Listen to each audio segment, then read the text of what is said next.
সকাল সকাল কুরিয়ার থেকে ফোন, ভাগনাকে পাঠিয়ে দিলাম করতোয়া কুরিয়ার সার্ভিসে। হ্যালো এভরিওয়ান, আসসালামু আলাইকুম। কেমন আছেন সবাই? তো সবার সামনে হাজির হয়ে গেলাম 2 ক্যারেট ভালোবাসা নিয়ে। সুদূর রাজশাহী পাবনা থেকে আমার জন্য চলে আসলো ক্যারেট ভর্তি ভালোবাসা। তো আমার মনে হয় সবাই গেস করতে পারতেছেন এর ভিতরে কি হবে, কারণ এখন এই সময় ক্যারেটের ভিতরে কি হতে পারে সবাই বুঝতে পারতেছেন। তো রাজশাহী পাবনা থেকে আমার জন্য আম পাঠানো হয়েছে। তো এখানে 2 ক্যারেট আম আছে, হিমসাগর আম। গতকালকে রাতে আসছে এটা কুরিয়ারে। তো রাতে তো কুরিয়ার অফিস বন্ধ ছিল, সকালবেলা আবার ফোন দিচ্ছে। তো 10টার সময় গিয়ে নিয়ে আসলো ভাগনা গিয়ে। এখন ভাগনা বক্স ওপেন করতেছে, আনবক্স করতেছে। দেখি আমের কি অবস্থা, আমগুলো কুরিয়ারে বসে পেকে গেছে কিনা, অথবা নরম হয়ে গেছে কিনা, নষ্ট হয়েছে কিনা। তো আপনারাও সাথে থাকুন, দেখুন আমার জন্য কি ভালোবাসা আসলো আর আমগুলো কেমন। আমিও খুব এক্সাইটেড দেখার জন্য। হিমসাগর আম, হিমসাগর কিনেছি অনেকবার বাজার থেকে, এ পর্যন্ত খেয়ে আসছি, প্রত্যেক বছরই কিনি বাজার থেকে। বাট এটা একদম বাগান থেকে ফরমালিন মুক্ত, কোনো ফরমালিন নাই। এটা গাছ থেকে ছিঁড়ে ডিরেক্টলি বক্স করে পাঠিয়ে দিয়েছে। এখন দেখে বোঝা যাবে আমটা কেমন। তো প্যাকেটিং অনেক সুন্দর হয়েছে, এমনভাবে প্যাকেটিং করছে আম নষ্ট হওয়ার চান্স নেই। অথবা মাঝে মাঝে কুরিয়ারে আম পাঠালে সমস্যা হয় বা কিছু কম আসে, যাই হোক। তো এটা এমনভাবে প্যাকেটিং করা, তো আমার মনে হয় আর কোনো সমস্যা হবে না। তো প্রথমে তো বস্তা দিয়ে প্যাকেটিং করে দিচ্ছে, তারপরে এই যে উপরে কাগজ দিয়ে দিচ্ছে, পেপার কাগজ। তো সারা দিন গাড়ির ভিতরে ছিল, ঘামিয়ে একদম কাগজ ভিজে গেছে। দেখি আমের কি অবস্থা।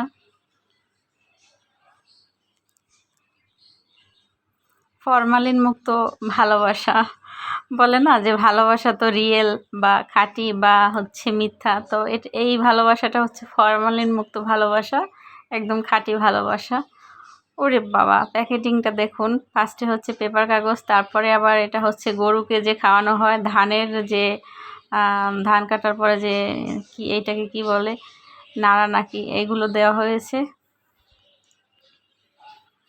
ওয়াও, আমগুলোর কালার তো সেই, আর মনে হয়েছিল নষ্ট হয়ে যাবে, একটাও নষ্ট হয় না দেখা যাচ্ছে।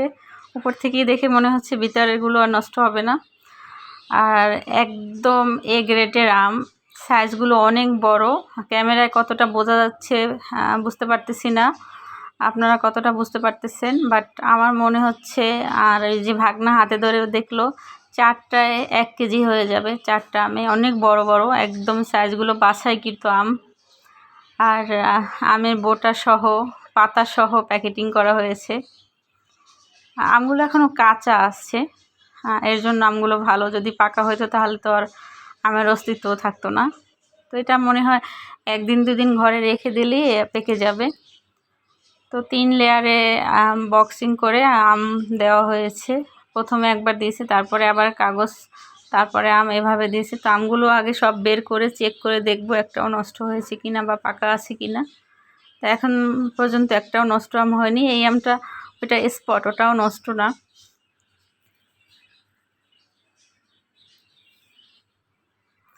মানে আমের সাইজ দেখলেই হচ্ছে মানে খাওয়ার রুচিটা আসে। এত বড় বড় আর এত সুন্দর আর এত ফ্রেশ আম। তো থ্যাংক ইউ, যে পাঠিয়েছে তাকে থ্যাংক ইউ দিলাম আমি, ধন্যবাদ অনেক, এত কষ্ট করে আমার জন্য আম পাঠানোর জন্য।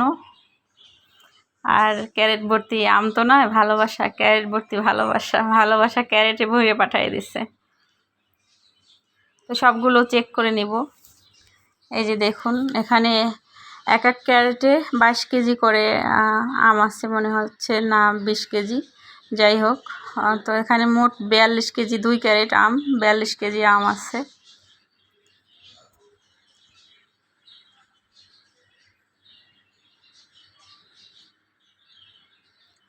ভিডিওটা একটু লং হয়ে যাচ্ছে, কিছু করার নাই, কারণ হচ্ছে আমি ডিলিট করতেছি না, এর জন্যই, কারণ আমি পুরো ভিডিওটা দেখাবো।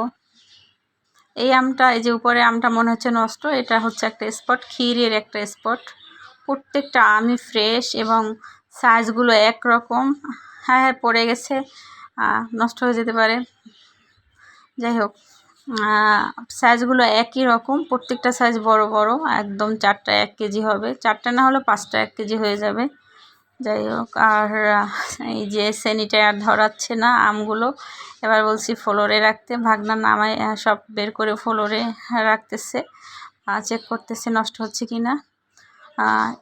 এবারে বের করে সব দেখে চেক করে তারপরে আবার কাগজ সরিয়ে এই টলির ভিতরেই রেখে দেব। টলির ভিতরে রাখলে কি হবে, আমগুলো পেকে যাবে আর নষ্ট হবে না। তারপরে এখন কাগজটা বের করে নিতে হবে, না তো ঘেমে আমগুলো নষ্ট হয়ে যাবে। এর জন্য কাগজটা বের করে শুধু নাড়া দিয়ে এর ভিতরে আমগুলো রাখা হবে। এই যে নিচের লেয়ারটাও দেখুন, একটা আমও নষ্ট হয় নাই। অনেক সময় নিচের লেয়ারে আমটা নষ্ট হয়, কিন্তু এটা নষ্ট হয় নাই, সবগুলো ফ্রেশ আছে। তো সব আমগুলি বের করে নেওয়া হচ্ছে।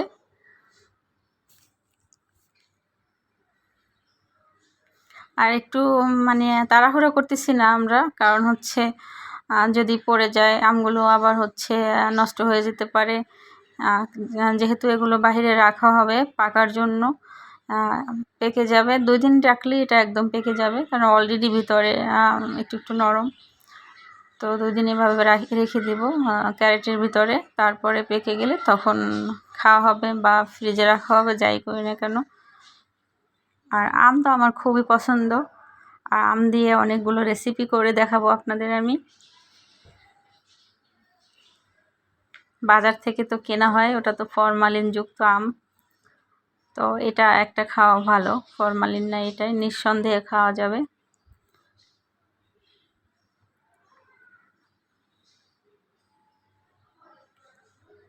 তো সব আমগুলো বের করা হয়ে গেছে, এখানে কয়েকটা আছে, এগুলো আর বের করব না। এই যে একটা পাকা আম বের হয়ে গেছে, ভাগনা বলতেছে একটা পাকা বের হয়েছে, ওটা ওকে কেটে দেব, আমরা টেস্ট করব কেমন মিষ্টি। তো এই যে দেখুন, আমগুলো সেই স্বাদ নাকি, সেই স্বাদ বলতেছে, সেই স্বাদ। যাই হোক, একটা ক্যারেট আমরা বের করছি, আর একটা ক্যারেট এভাবেই থাকলে, একটা ক্যারেট বের করে দেখলাম যে আমের অবস্থা কি। তো এখন মনে হচ্ছে ওটা ওভাবেই থাকুক, কারণ নষ্ট হবে না, যেহেতু আমগুলো কাঁচা আছে। তো ধন্যবাদ যে কষ্ট করে পাঠিয়েছে, আর ধন্যবাদ আমার ফ্রেন্ড